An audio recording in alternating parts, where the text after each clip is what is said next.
how to connect Shopify store to Zendrop. So hello guys and welcome back to today's video. In today's video, let's show you how you will be able to connect your Shopify store together with our Zendrop over here. So let me open my Shopify over here. And going back here in our Zendrop, you can easily connect your store by simply clicking on the Connect My Store option over here on the top left. After that, you can see here, let's connect your Shopify store to Zendrop. So simply select whichever option you prefer here. Click on continue. And it's basically going to ask you to install your Zendrop app into your Shopify. So we have our Zendrop over here.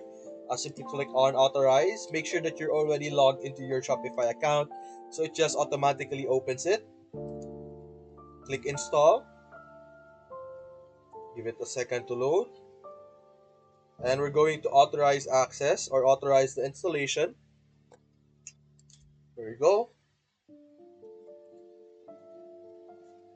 Give it a while. So wait for it to install. There we go.